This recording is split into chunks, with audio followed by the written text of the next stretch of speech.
The same way the phone booth was replaced by comm centers was replaced by space to space. Space to space has been replaced by Momo vendors. It's definitely always going to be something else. AI is just the tip of the iceberg. There's probably something on the horizon that's coming that's even going to replace it. So you're going to stay and wait for that to pass you by. When the next thing comes, then what happened?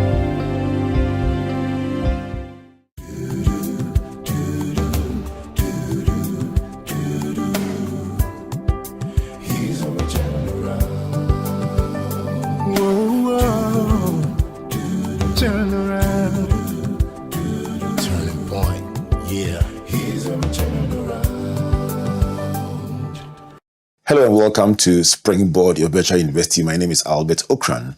Welcome you to Ghana's foremost developmental program and that place where the greatest minds in the world converge. Springboard is brought to you by the Springboard Roadshow Foundation in partnership with MTN Ghana, the Enterprise Group, and the Ghana Growth Program, a collaboration between Mastercard Foundation and Springboard. Today we have an exciting discussion for you on AI for all. Why you just can't afford to ignore this behemoth called artificial intelligence. My guest for today is qualified to help us unpack the origin, the progression, and the future of artificial intelligence. Kobby Spiky Nkrumah is the IT manager at Quantum LC. Kobby, welcome to Springboard. Thank you very much. Good to see you. Good to see you too. What is this noise about artificial intelligence? Where did it come from and what exactly is it? So, artificial intelligence has been with us for a very long time. Really? Yes, as far back as in the 1950s. So, the term was coined that early, but people didn't know about it until the 2020s. Now, a typical example of what artificial intelligence has been doing in our lives would be your Google Maps. You know, every day you're trying to navigate from point A to point B, you open Google Maps and it tells you there's traffic on this road. And you're probably wondering, how did it know there's traffic there? It's gathering data from all the other devices of people using that same route that you're using, and then using the time they're moving from one point to the other, the speed they're moving, and the amount of devices in a certain area to tell that, okay, this must mean there's traffic because they're moving at this short pace per time, per second or per minute. So that means there's traffic. Then it reports to the system, which learns from all that data, compiles it, and then gives it to you in a graphical user interface that you look at and be like, the red mark means there's traffic. That's AI. Your social media feed, where if I watch this show every single time, it starts to recommend this show and others like it to me. It's all AI.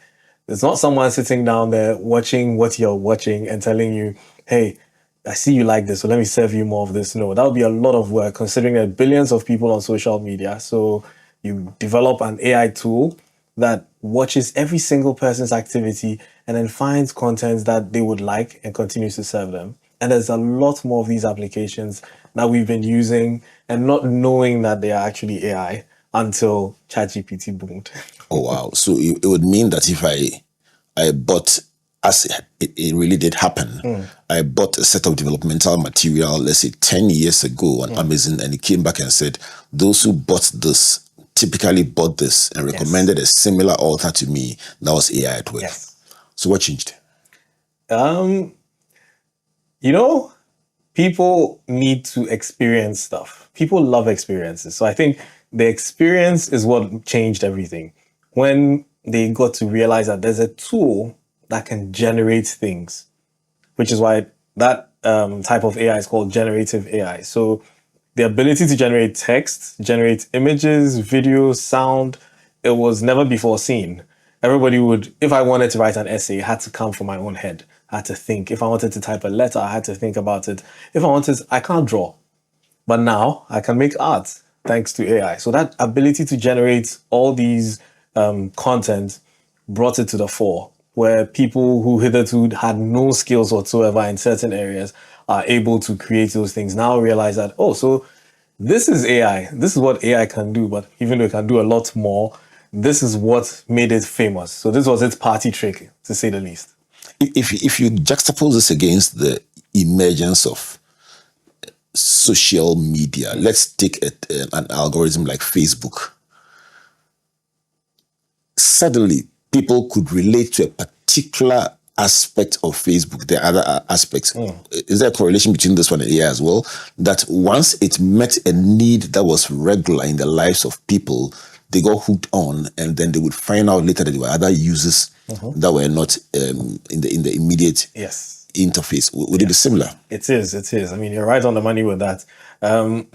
AI is I used to compare it to the internet, the emergence of the internet, but social media even makes it easier for people to understand because we use it all the time.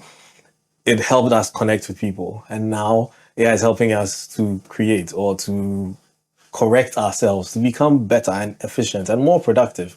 I mean, so yes, it is exactly like how you put it, just like the advent of social media and its benefits. This program is actually aiming at helping people to really understand what it is, because for many, they are holding on to the little bit of what they know and then making their case based on that. And I've heard some very, very powerful people who you would assume are very informed about it, take a position based on a certain angle of it. So let's even go back to the sheer power, the sheer functionality. What does AI bring to this whole tech discussion? So we'll break it down. The fact that we even call it artificial intelligence is what lets us understand that it's extremely powerful, because it's trying to mimic what we have, our God-given intelligence, so artificial, basically man-made, and intelligence, the ability to acquire the knowledge to do something, which is what we humans do. So if you call someone intelligent, it's because they've been able to acquire the knowledge to do something and do it very well. So an intelligent accountant has acquired the knowledge to play with numbers very well. So if you take an AI accountant, it's an artificially intelligent accountant. So an accountant who's learned how to play with numbers very well, but it's not human, it's man-made. Same thing with an AI driving car. It's acquired the knowledge to drive, and so it has become very good at driving. That's to say that and there's a lot more that it can do. Now, my last submission, I said it makes people more productive and efficient. And that's because it has access to a lot more data and is able to process things faster. I mean, as humans, we have very powerful brains, but unfortunately for us, we have to think about other things, like what are we going to eat? What are we going to wear? I don't think an AI is going to be susceptible to any of these trivial human problems. Neither is it going to ever have a bad mood or a bad day. So if I wake up in the morning and my back is aching, it's going to affect my day. It's going to affect my productivity. AI is not going to go through that. AI is going to be as effective as it was from day one, except obviously when the computer starts to have issues, then you have downtimes, but that's just technical. So the sheer power, when we're talking about the sheer power, talking about how much data and how much it knows. So there was news stories when the surge of AI came, where it had passed the law exams in certain countries, it had passed medical exams in certain countries. It was passing other exams. And people were like, oh, it's coming for our jobs, because it's doing all these things very well. But the reason it's doing all those things very well is because it's trained on a lot of data.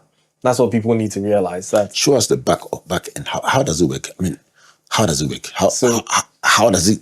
One day somebody sent me a text and mentioned a couple of very well-known people. One, a president of a big country. One, the richest person in Africa, and one, a very respected minister.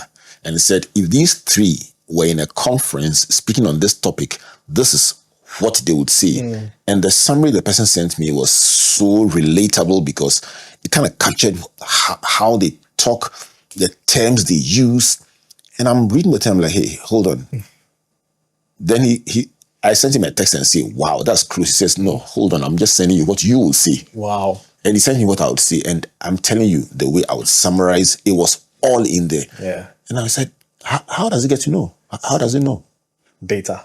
So tell me how it works. Okay, so for every AI model, and there are many AI models. When we talk about an AI model, like I mentioned, an AI being able to do a task. So AIs are not general right now. We're still waiting for the point where AIs can, like one AI can do a lot of things. But right now you have specific tasks that certain AIs can complete. So let's take the most popular one, generative AI, ChatGPT, Meta AI, and the rest. So when you hear GPT, generative pre-trained transformer. Okay, so it's generating stuff for the generative. It's pre-trained, meaning that they fed it data. And then when you hear the transformer, it's not, the robots from Transformers, but it's actually every single word or at least anything you feed it, it looks for, say, synonyms, like anything that's like it, and tries to explore, expatiate it. So if you were, let's say I took a word like springboard and I drop it into an ocean, we create a ripple. Now each ripple is a synonym of the word springboard. Is a different path for the word springboard, and it explores each path and sees how similar it is to what it is to the statement or the question that you're asking it, and tries to connect. And it does this in record time. So you can imagine how many possible outcomes could come from that one word. So if I asked about Springboard and it gave me information about Springboard, is it because one, it knows that I'm in Ghana and therefore will zero in on the Springboards in Ghana? Or two, is it because it would know that from my own use of my phone, my computer, the Springboards that I typically will revolve around are a certain cluster? Does it know my preferences? So it would know your preferences based on your usage. So if so anything I type into, give me a script because of how you've used it. So based on how you've used it, it's learned from you. Okay. Mine talks to me very casually, and it's learning how I speak because I've asked it to. So if it throws inspirational stuff at me, it throws research stuff at me, it throws it's because it knows that's the kind of person you are. Yes, because of your usage. Okay. So the example I gave about our social media, that's curating our feed to suit us. Imagine if you're on social media and you're getting content that was not inspirational, that was just time wasting. How long would you think you'd spend there? You'd leave because it's not interesting. It's not what you want. And that's essentially most of the digital tools out there now. They try to give you things that would keep you there or things that you would relate to. And so if I asked how can I have a good day, and you asked how can I have a good day, it would be different. Let's try it. Okay. Let's try it. So which one are you using? Meta? I use ChatGPT and Gemini. Okay. So let me go to Meta and ask, how can I have a good day? Let's go. How can I have a good day? So I hope you give me some sensible answer. I'm very upset if it doesn't. So I asked ChatGPT, and instantly the introduction is just how I would say it. It goes like, the eternal quest for a good day. Oh, Charlie, that means I'm too serious. I'm very philosophical and playful, so that's how it starts. Okay. And goes on to talk about... So the first one says, wake up early-ish, not 4 a.m. monk mode early. Really? Unless that's your thing. But early enough to have space before chaos begins. And my days can be extremely chaotic. Okay. What's the first thing it told you? So it says it often involves a combination of mindset, self-care, and intentional actions. Here are some tips. Morning routine. Start with gratitude. Set positive intentions. Practice mindfulness. So much like you. Yeah. I mean, just here talking about, don't touch your phone, which do one thing just for you, could be music. Stretch, because I always have back issues, or sitting with your thoughts over tea, like a boss. Then it says throughout the day, stay hydrated, connect with others, do something you enjoy, practice self-compassion. And then what does it say? Mine says, saying laugh, connect, or compliment someone, even if it's just sending a meme or saying you did pop to a colleague. Really? Yeah. Charlie, mine is boring. It's boring, grass. Mine says, focus on the present, cultivate positivity, and reframe challenges. Let's see my evening. It says, reflect on your day, plan for tomorrow, unwind and relax. The evening is a bit kinder to me, but the daytime is very serious. Mine ends with reflect, what went well, what annoyed you, what can wait till tomorrow, and then do one thing that brings joy, not productivity. It just sounds like something all my friends would tell me. Okay. Because that's essentially what my life is about. How does the algorithm know that? So data. So there's a lot of data that's been fed into these things over the years, and it can draw connections between psychologists' data, lifestyle data, and build a profile based on you. So you're asking this, let's just break it down. This question is both psychological, it's a lifestyle question, it has wellness, bits in it, and it would, so like I said, it will transform that phrase and find all the connections to it and explore as much as it can about all that information and present something to you. The biggest conversations around AI, and whether we like it or not, it's been about the ethics of it. Some say, wow, it's not ethical. I mean, because what has made it popular is because in research you can find in 5 seconds what typically you should have spent 2 weeks doing, or a week doing, a month doing. Yeah. So they say it's not ethical. What would you say to that?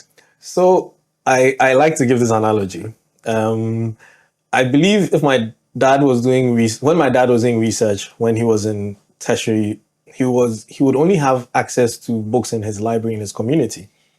If he wanted more books, he would have to travel to another library. And if he gets then the same book in his library, the knowledge hasn't expanded. He's limited. He would have to essentially go to different libraries to get as many books, to get different perspectives on whatever research he was doing. Then let's come from his generation to say maybe your generation. You probably had access to a bigger library with more variety of books. And so your scope was wider. Your perspective was broader. You saw the world from a bigger field of view than he probably did. Then came my generation who had access to the internet and Encarta Encyclopedia, which puts the world in the palm of our hands, on a computer, in our schools, at home. And when I got to tertiary, we had Wikipedia, which even brought more knowledge closer to us. But you couldn't search as far. You're limited to how much time you'd spend. You're limited to how much internet you had, or how much knowledge had actually been put there, or the language barrier. Maybe somebody did a research in Korea that resonates with what I'm doing, but I don't speak Korean. So how would I understand what that person's research was? And then this advent of AI, which has taken all these research papers, all this knowledge out there and put it somewhere that you can access at a click of a button. So you see, it sounds bad when people say, oh, you're doing it easy, because we glorify hard work. We glorify suffering too much. We like to think, hey, when it was our time, we used to do this. You have to do it too. But I think that it makes it easier for us to now charter uncharted territories. Think about it. The time you'd spend doing that math, the AI could do that math for you. Now it can do a higher level of math because the basic one is already done. The second argument, also quite widespread, is the notion, and I won't call them misconceptions, I'll throw them at you for you to respond the way you like. The second notion or the argument is that AI is for lazy people. Well, then I'm lazy. You see, are you? I mean, I've always looked for efficiency in my line of work. I don't believe in repetitive tasks. I don't believe in hard work, because I think that, if something can be automated so you can get time to do more, and it's really helped me to learn more. Spending the time, imagine if you were going to, let me just take it. So anyone who says that AI is going to make us lazy should probably start riding a horse and chariot. Should probably start cooking in an earthenware bowl, not use a blender, not even use a knife. Harvest things the old way. Let's go back to the old times. There's progress. We may seem to think that progress is making us lazy, but it is alleviating us from simple tasks that we could just give to something else to do.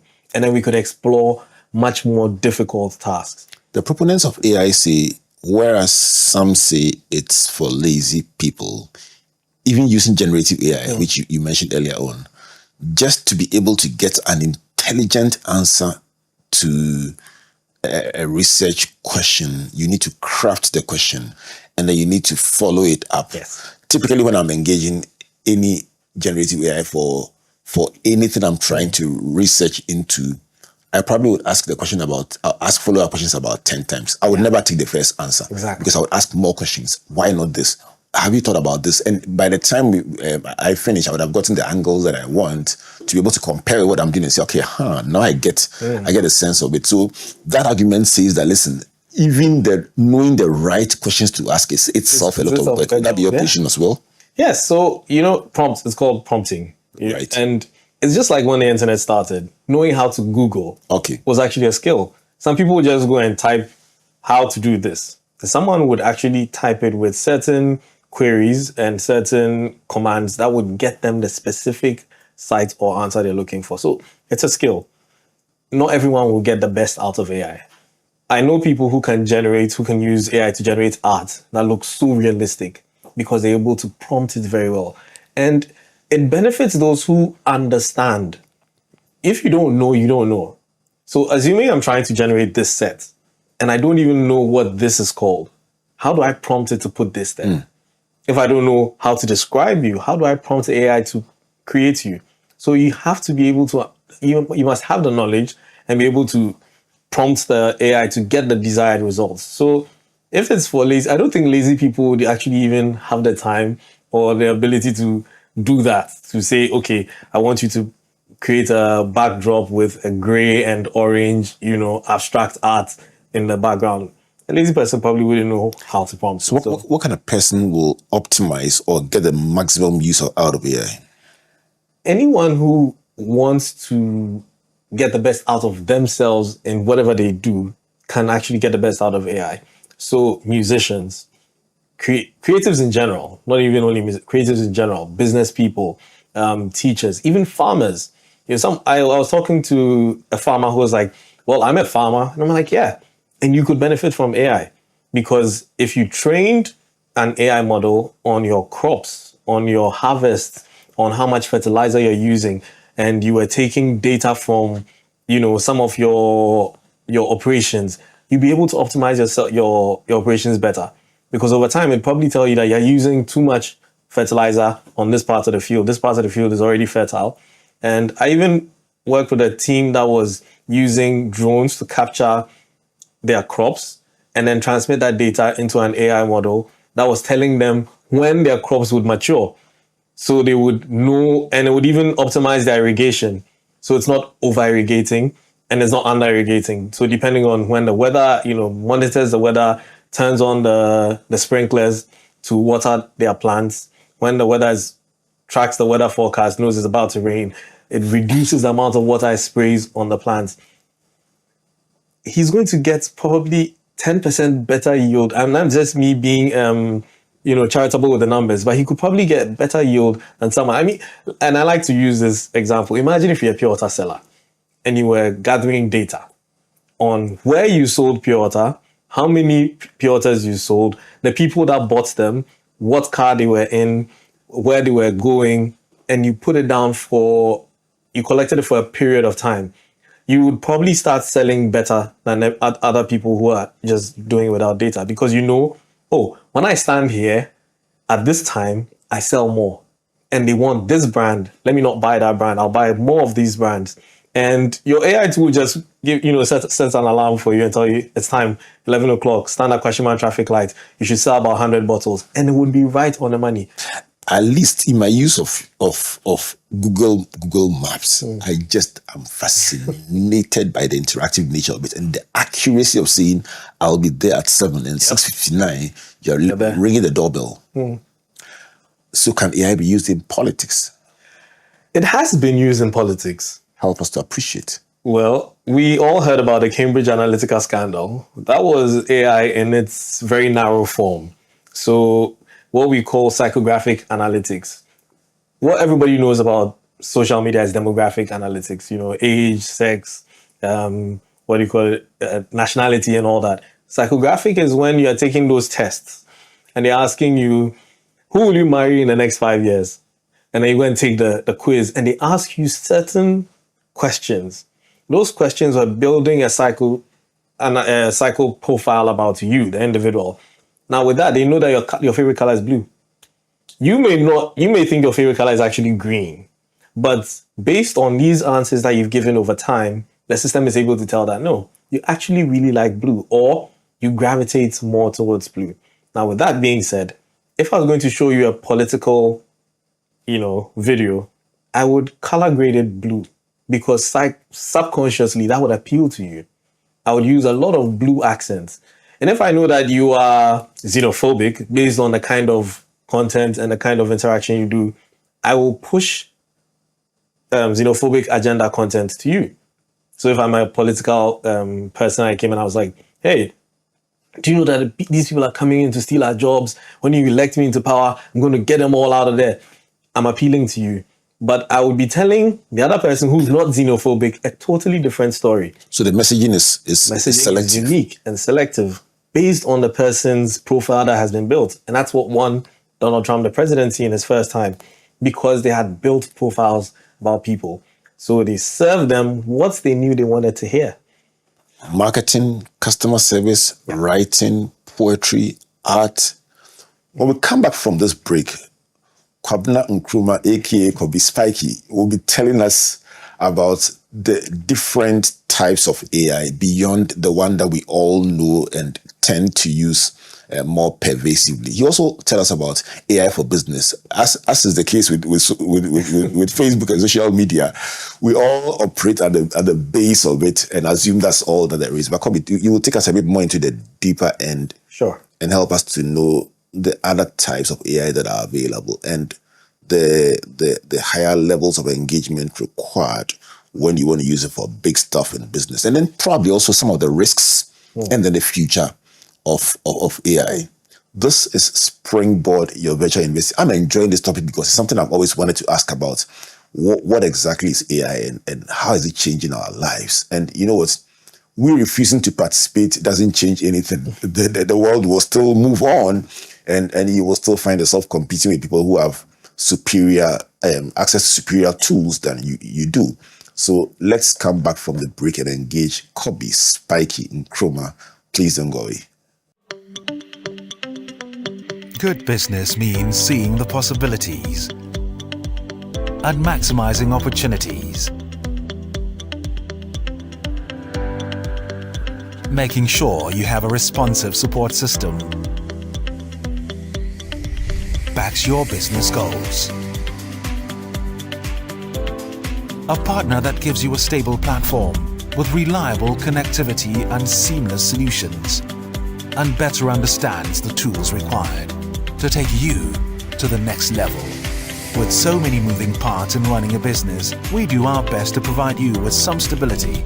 The only kind of stability you can find with MTN Business Broadband, the fastest and most reliable internet provider in Ghana, making sure you stay ahead and stay connected, because we understand what makes your business tick. Sign up today on broadband.mtn.com.gh or call or WhatsApp 0244 308 111. MTN. Whether it's 1924, 2024, or 2124, we've always known that you are driven by your sense of safety and well-being.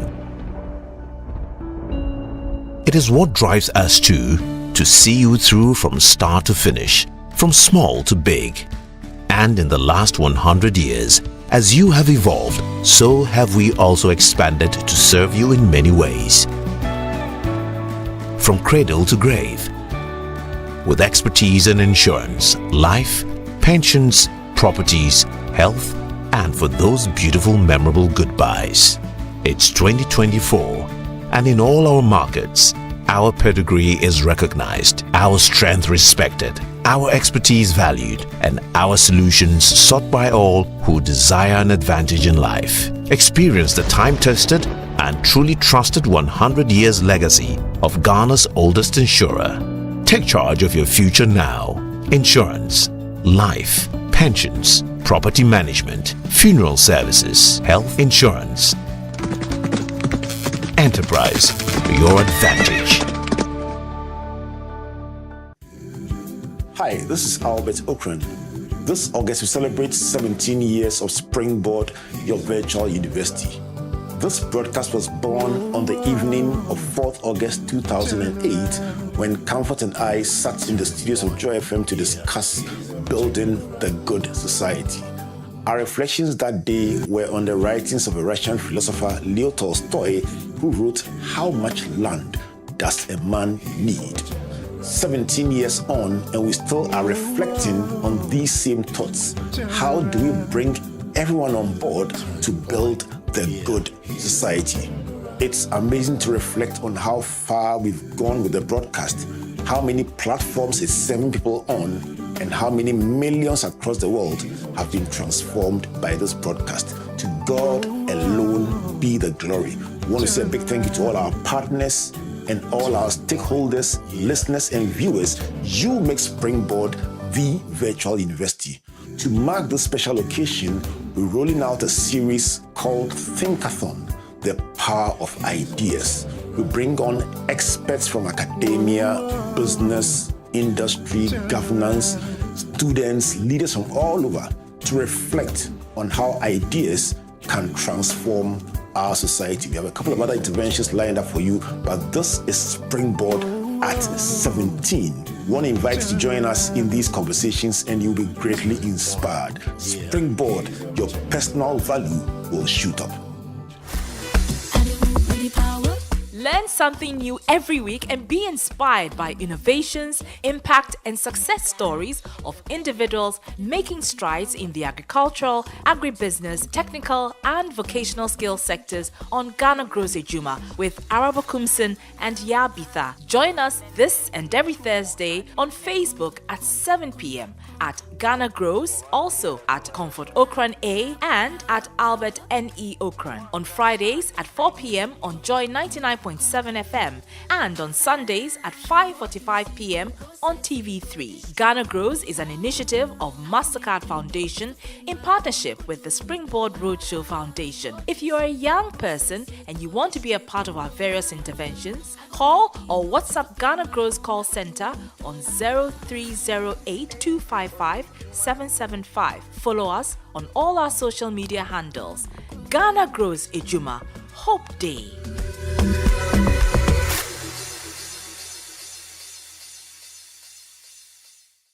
Welcome back to Springboard, your virtual university, and to this artificially generated version of your favorite developmental program. This is brought to you by the Springboard Roadshow Foundation in partnership with MTN Ghana, the Enterprise Group, and the Ghana Grows Program, a collaboration between MasterCard Foundation and Springboard. Our media partners, Joy 99.7 FM, Joy News TV, and the Graphic Communications Group. Today's discussion is about artificial intelligence. And before I come back to my guest, Kobby Spiky, let me give you the enterprise advantage tip for the day. And the question is, do I always have to pay for medical services under Acacia Health Insurance and claim a refund later? The answer is simply no. Members are expected to use their cards at accredited service providers and avoid paying cash unless during an emergency. This is brought to you by the Enterprise Group. Their number 030-263-4777. Email info@myenterprisegroup.io. Enterprise, your advantage. Let me give you the Ghana Grows call center line. You can call or WhatsApp to get information about exciting things young people are doing in the sectors of agriculture, agribusiness, and ATVET, including agri-tech and using drones to do exciting things like Kobby Spiky was talking about. The number to call or WhatsApp is 030-8255-775, especially if you're a young woman aged between 15 and 35 and have exciting thoughts and ideas about these sectors. Call and find out what others are doing and how you can be part of this amazing experience. Every week, we highlight one business that is doing good stuff in these sectors just to encourage them to keep doing what they do. And today we are looking at Honey Palace, and it's your trusted source for premium, natural, and sustainable honey. At the Honey Palace, we blend tradition with innovation to deliver exceptional quality from Ghana's finest beekeepers. And you can contact Honey Palace on 055 454 8978 055 454 8978. So the conversation today is about artificial intelligence, and my guest is Kobby Spiky Nkrumah. He is the IT manager at Quantum FC, and we have been exploring the origin and the evolution of AI and how it has become part of our everyday lives. And Kobby, just when we went on the break, I asked AI, what questions must I ask Kobby when we get back? And he gave me a set of questions to ask, and I just burst out laughing, almost like he was enjoying interrupting our conversation. But there's so much that the ordinary person wants to know about AI. And before we went on the break, we were talking about some of the inhibitions and concerns people have. Parents, people who feel that students are finding easier ways to do their academic work, people who feel that, no, this whole world is becoming too easy and we need to tighten things a bit. I stumbled on this research by MIT that I think will feed into those concerns. And it says that relying on generative AI tools like ChatGPT during the early stages of writing, can weaken neural activity, memory, and originality, raising questions about how students can integrate AI into education.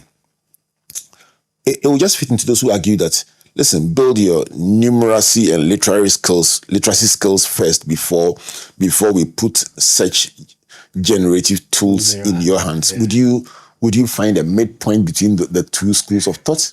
So I agree with that research, and it's something that I was actually discussing with a teacher a couple of weeks ago, because he was very concerned that his students were using ChatGPT, and which is worrying. I mean, I would say from the very early ages, they shouldn't be using ChatGPT for writing or for generating text, because one of the things that we will begin to experience would be the lack of critical thinking and logical reasoning. And you need that. You need that a lot. If you build that foundation where the young ones are able to write, read, think critically, and then reason logically, because it's a computer, garbage in, garbage out. And I always say that if you don't know the answer to expect and ChatGPT lies to you, how would you know? So it's a very, very dicey situation, because right now all people are focusing on really is ChatGPT and its peers, Meta AI and Snapchat AI. But then there are so many other AI tools. So we'll come to that. Still on this one, if I pushed you to the wall, would you say there's an age at which children must now be allowed to access these tools? Yes. So not from 3 to 6 at all. 7, you're good? 7 other AI tools. There's Khan Academy, which is an AI tool for basic schoolers to learn with. So what does it do? It helps them with math, with English, different basic education topics, and they would learn from it. It would give them tests. And the beauty about that kind of AI is that while the child is using it, it's learning from the child's mistakes and tailoring the next topics and questions for you to improve on where your weakness is. Almost like private tuition. Exactly. So rather than using ChatGPT, which is just ask me a question, I'll answer it, or if you're going to let your child from 7 use ChatGPT, you have to guide them. You can ask ChatGPT or any AI LLM, large language model, to create a study plan for your child. And it would help them, answer a question, it wouldn't give them the answer. Walk us through some of the variety of. I know you can't exhaust all, but it would seem that while many people are zeroing in on 4 or 5, the DeepSeek, the Meta, the Snapchat, the ChatGPT, there are probably loads and loads of them. Give us the clusters, maybe if you can, and then possibly a couple of them. Okay, so the clusters, you have the large language models with the ChatGPT, Meta AI, Snapchat AI, Claude, Perplexity, and all these ones are essentially just like ChatGPT. Ask them a question, they will answer in human language. So it's not robotic language. Then you have the ones that create images and art, like DALL-E, which is also from OpenAI. You have Midjourney. You even have Meta AI also being able to generate art. You have Google AI, which is branded as Gemini, which can also generate images. And there's Kling AI. When you say generate images, for the benefit of those who are still at the very primary stages of AI use, what can it do and what can't it do?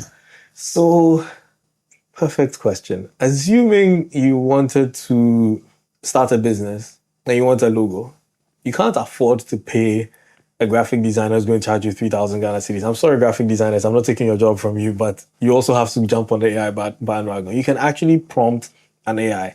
I'm starting a honey business. It's located in Ghana. This is my target audience. I need a logo. I want a bee. I want a honeycomb. Use these colors. And then infuse a little bit of Ghana into it. And it will generate something. No, I actually believed you until I realized I just mentioned you Palace. So you're literally advising this Honey Palace guy to just go on AI. I mean, which type? Oh, any. I don't use just one AI. I play with a lot of them to get different. So the regular generative ones can do this? Yes, they can do this. ChatGPT, but you have to get a Plus subscription. The basic one can do it, but it's limited. To get a Plus subscription. Introduce something else, the Plus subscription. Yes. Okay. Then you're paying. Then Gemini can also do this. Midjourney is also very good, but it's also paid. But Midjourney also requires more advanced prompts. When I say prompts, more description.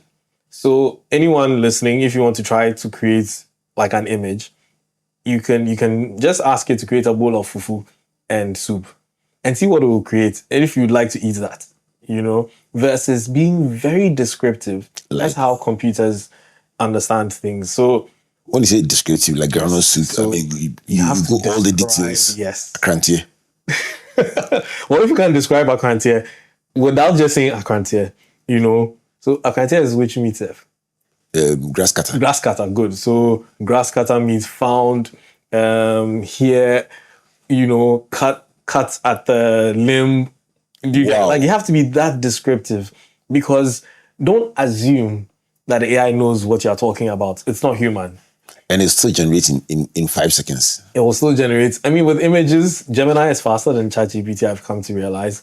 But depending on the complexity of your prompt, it could generate faster or slower. Shall I generate a bowl of fufu and soup and with meat in it, and let's put it on the screen for people to see? Because this is a very serious conversation. Just for the benefit of...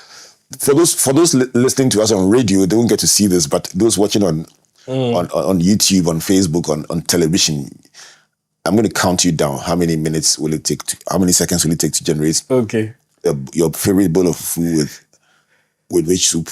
So you want me to do the advanced? I'm going to do it 2 ways. I'll do the very simple prompt. Okay. Generate an image of a bowl of fufu and soup. Yes. And then I'll do one where I'm going to describe it in detail. Let's do that now. I think that will be exciting. So generate an image of a bowl of fufu and soup. Light soup. I like light soup. And light soup with meat. Super. So I've done that. And I'll just copy this and then send it. And it's going to generate that. Did it? Click send. Started, yes. So 2, 3, 4, 5, 6, 7, 8, 9, 10, 11, 12. Are we done? Nope.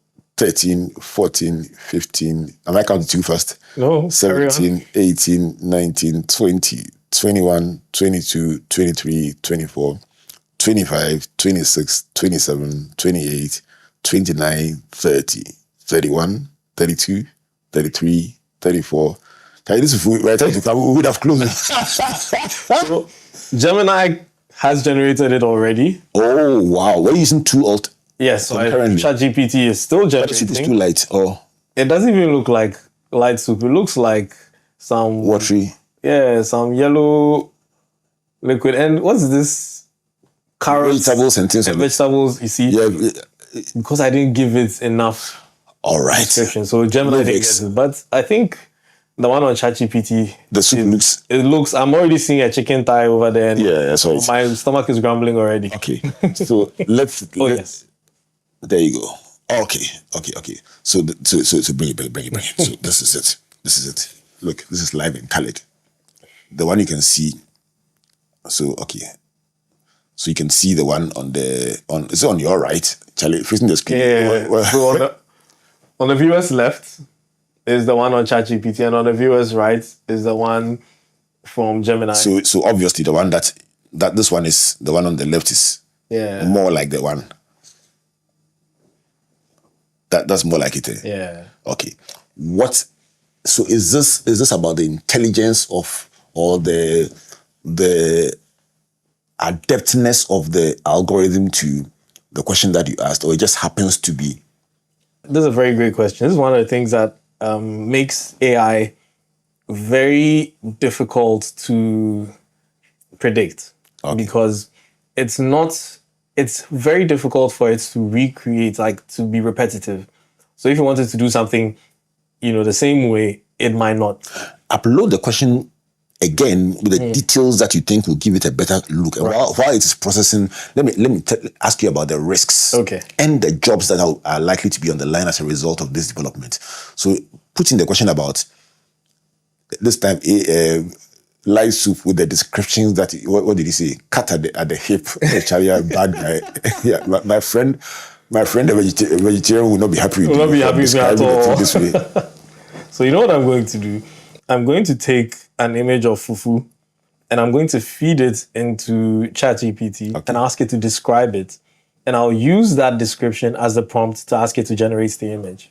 So that description will let me know if it sees what I'm seeing. Is it like reverse engineering? Exactly, reverse engineering. So it's one of the, what we call the hacks when you are prompting. So if you don't know how to describe it, take an image that sort of says what you want and then ask the AI model to describe it. And then once it does it, then you take that, alter it a bit. I get the impression that some of what you are doing is too basic for people like you. I mean, this is like swimming at the 2 feet. Yeah. Okay, so But it takes a while. feed that in and let's see what will happen. So I've asked it to describe this image and generate a prompt for image generation. Wow. Okay. So once I'm done with that, it will generate a prompt. So I took an image of fufu form. So this is the description. The image shows a vibrant and appetizing bowl of fufu with light soup. Okay. A beloved West African, particularly Ghanaian dish. In the center is a smooth, rounded ball of fufu, slightly glossy from the surrounding soup. The light soup is rich orange red. See? Description. Oily and clearly seasoned with a slightly watery consistency typical of Ghanaian style light soup. So surrounding the fufu are a variety of proteins, a chunk of goat meat or beef bone in, a piece of cow tripe, a serving of pork or cow skin, and it puts in brackets willy, a slice of mackerel fish, a chunk of boiled pig's trotter, and then a visible piece of broccoli adding a pop of green color. You know what they call that? What? United Nations. Yes, indeed. All the protein is here. Okay. And so now it's generated a prompt. So a richly colored bowl of Ghanaian fufu and light soup with a smooth white ball of fufu sitting in a reddish-orange seasoned broth. The dish includes a variety of meat, cow tripe, goat meat, pig trotter, willy, cow skin, and a slice of grilled mackerel. A small piece of broccoli adds color contrast. The bowl is white, and the background surface is dark and speckled, enhancing the vibrancy of the food. Lighting is natural and warm, highlighting the texture of the soup and meat. Now you lift this word for word and now put it in the algorithm and say, generate an image for me. Yes. How different is that? So wouldn't you just repeat what you saw? So let me.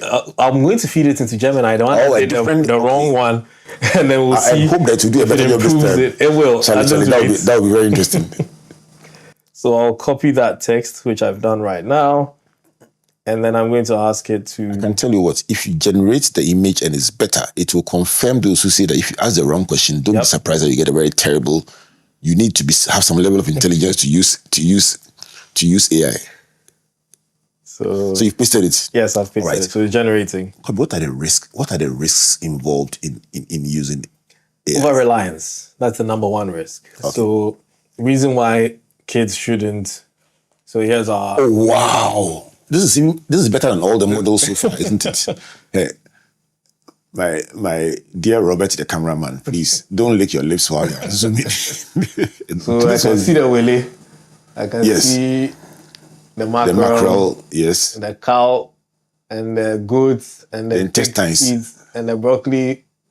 Except the food looks like omutu. Yeah. But it's better than the first one. Yeah, it's better. And this is an amalgamation of what has been fed over the years, you're saying. Yes. So let's stay with over-reliance. That's number one. Over-reliance, so if, like you asked the question about the children, when they start using AI and they realize, hey, I can do my homework, every time they get a least chance, they're going to feed it. Even us as adults, we're going to become over-reliant on it. It's going to affect your ability to think on your feet. So you're not exercising your mind. The same thing as when we got cars. A lot of us stopped walking. And so you realize what happened. A new problem emerges. Yes. And then we started going to the gym, working out. And now a lot of people are more concerned about their health, which wasn't a problem, say, about 80 years ago, because they walked more, they exercised more without intentionally having to. So in as much as it's going to improve stuff, it creates a problem. A new problem, which means that we're going to have to exercise our brains more. So you realize that you're using it more, read more, explore, try and get more knowledge on your own. Find the balance. Number two is jobs. Jobs are going to be lost. Jobs have been lost. And the reason is because a lot of people don't upskill. You learn one skill, you stay there. I watched a video where this kind of podcast where the cameras are stuck in one place, there's a plugin right now that can just auto-edit it based on who's speaking. So it cuts it and does it in seconds. So assuming someone wanted to create a podcast, they wouldn't need a videographer, they wouldn't need an editor, they just have to set up the cameras. I can assure you that my videography team will edit this one out of the thing. I mean, how can you say that? No, but you see, this was created by a videographer who decided to upskill. Okay. And create a tool that people like him would use, and he can get, so now he can take 10 jobs. He comes to set up cameras and goes to rest. So he can do 10 edits in a day. First time I walked into Amsterdam, a print finishing factory in Amsterdam, probably about 10 years ago, and saw an integrated finishing machine that would literally take printed material, fold them, collate them, bind it, trim it, gather it, and it was being manned by one person, about a 40-foot machine, manned by one person with, he was actually smoking in addition. That's what even upset me more. At the time, I had like 50 staff doing what he was doing, and this guy was just so relaxed, and all he would just do is tape the box and just push it away. And it was offensive to me. But you say it is efficiency. Yes. So let's not be offended. Yeah. You know what, Kobby, we need to agree something. This is probably just a quarter of what I was looking for from you. What I've managed to get a sense of in this conversation is the universality, the fact that it can be applied in different things that we do. But I'll be interested in a bit more in industry by industry. What are some of the crazy innovations? Because one thing you said that struck me today is that even for the children we are seeing, don't let them use AI too early. What you are showing me is that even when you start using them, look for a specific type that will not just give them the answers, but will set questions, let them respond, monitor them, and then give them tailored assignments that will bring out the best in them. That is far more beneficial than just throwing them into the The generative model, yes. So I've learned from that. I think we must do a second show and now go industry by industry into what is happening, look at the future of it, and then help people who are scared of it to see why they probably just can't ignore this seemingly invading algorithm. True. Can we sign up on that? We can. All right. Your closing thoughts for this first show? It's going to be hinged on what you said, which is the fear that people have about AI. It's coming for our jobs. It's going to make us lazy. It's going to ruin the world. It's going to end the world. People actually are afraid that AI is going to become all powerful and then end the world. But the thing is, we forget that humans created these things. Yes, they may become more efficient than us, but we can always pull the plug. And the truth of the matter is that we also need to continue to learn. We can't just... And I was saying this to a couple of people some time ago, that the same way the phone booth was replaced by comm centers was replaced by space to space has been replaced by Momo vendors.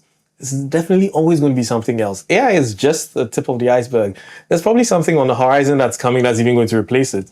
So you're going to stay and wait for that to pass you by. When the next thing comes, then what happens? So let's just accept that, yes, there are risks, as with everything. The knife that you use in your kitchen could be the same knife that somebody uses to murder someone. But without it, it would be very difficult for you to make your favorite meal.